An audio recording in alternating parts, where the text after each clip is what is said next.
Les lions, avant de parler de décembre 2025, il faut revenir sur votre année.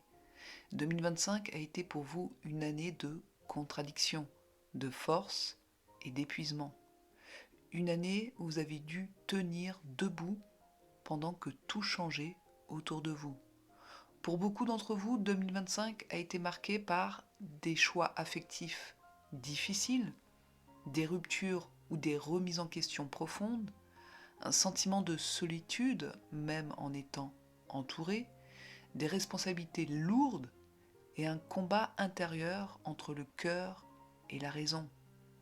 Pluton a commencé à toucher votre maison 7, révélant la vérité dans vos relations. Jupiter en arrière-plan a ouvert les portes, mais souvent trop lentement. Et Uranus, en haut de votre ciel, a bouleversé vos plans professionnels. Résultat, en 2025, vous avez dû lâcher des illusions, affronter un manque de reconnaissance, vous réinventer, retrouver votre courage essentiel. Mais derrière tout cela, quelque chose s'est passé. Vous avez appris à mieux vous connaître. Vous avez compris ce que vous ne vouliez plus. Et surtout, vous avez commencé à reprendre votre pouvoir. Décembre est la suite logique de ce chemin. Le moment où votre lumière revient, où votre cœur s'ouvre, où votre histoire repart dans la bonne direction. D'ailleurs, n'hésitez pas à me dire en commentaire sous cette vidéo ce que vous avez pu vivre de difficile en 2025. Donc, pour les lions, décembre 2025, vous entrez dans le mois qui va remettre votre cœur au centre de tout. Amour, créativité, renaissance identitaire, ce mois est un tournant. Mars, Vénus et le Soleil traversent votre maison 5 et c'est une bombe émotionnelle, créative et affective. Préparez-vous, vous allez briller différemment. Et on commence par le domaine sentimental, qui pour vous, les lions, est le grand chapitre du mois. Pour les célibataires, avec Vénus, Soleil, Mars dans votre maison 5, vous devenez visible, attirant, irrésistible.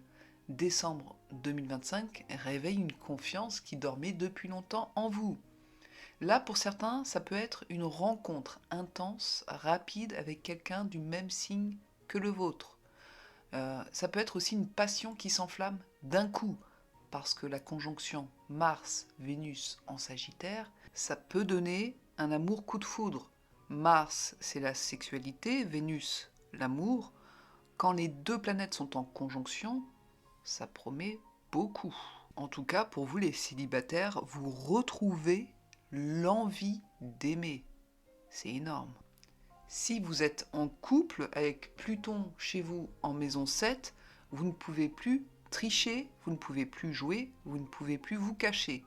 Décembre peut vous amener à des discussions de vérité, ou alors une transformation de votre relation, un engagement plus fort, ou alors une décision radicale si ça ne fonctionne plus.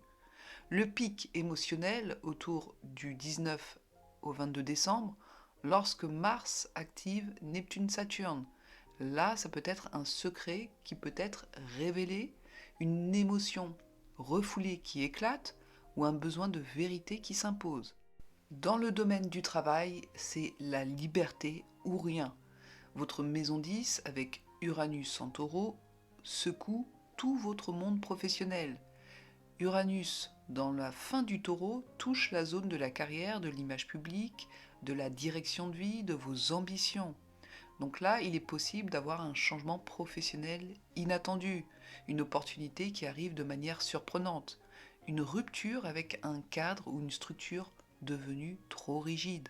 Entre le 10 et le 14 décembre, Mercure trigone Jupiter plus Saturne, là on parle d'un accord signé, d'une discussion clé, d'une nouvelle piste. Autour du 20 au 25 décembre, Pluton carré milieu du ciel. Là, on parle de la nécessité de réaffirmer votre valeur, mettre fin à un rapport toxique, quitter un poste ou changer de statut. Vous avez besoin de liberté, vous avez besoin d'être reconnu, vous refusez toute forme de domination ou de pression. Un nouveau cycle professionnel commence début 2026 et décembre en est l'amorce. Dans le domaine des finances, on parle de hausse, on parle de baisse et puis on parle de stabiliser les choses. Votre maison 8 est activée par Saturne et Neptune qui vous demandent un tri financier. Donc là, vous pouvez évidemment avoir des dépenses liées aux fêtes, aux enfants, aux projets créatifs. Ça peut être aussi la fin d'une dette. Vous pouvez aussi avoir une prise de conscience sur votre gestion de l'argent. Du 9 au 12 décembre, prudence. Mars est carré à Saturne. Là, on parle de tension et de dépenses imprévues. Du 15 au 18 décembre, une opportunité, un accord, une récompense avec Mercure trigone Jupiter. Et du 24 au 27 décembre, on revoit un budget, on restructure, on clarifie. Dans le domaine de la santé, votre maison 6 est peu occupée. Tant mieux, on parle d'énergie physique correcte. Avec la maison 5 chez vous qui est suractivée, vous pouvez vivre un regain de joie, d'enthousiasme. Le point sensible reste l'axe maison 12, maison 6, avec Jupiter en Cancer. Là, on parle d'émotions refoulées, de sommeil perturbé, d'hypersensibilité et d'intuition en excès. Donc, ce qui est à surveiller, c'est la digestion, le système nerveux, le stress émotionnel. L'accumulation de fatigue, surtout autour du 18 au 22 décembre. Mais tout cela ne vous empêchera pas de retrouver en vous une certaine joie. Les lions, décembre 2025 est un mois de renaissance, d'amour, de vérité, de puissance. Si vous traversez une tempête, rappelez-vous, elle vous ramène à vous-même. Et si vous sentez un appel du cœur, écoutez-le. On se retrouve en janvier pour un nouveau cycle. Si vous souhaitez une consultation privée avec votre thème natal, pour connaître un petit peu ce qui peut se passer pour vous pour votre année 2026, n'hésitez pas à vous rendre sur mon site internet tifa2b.com.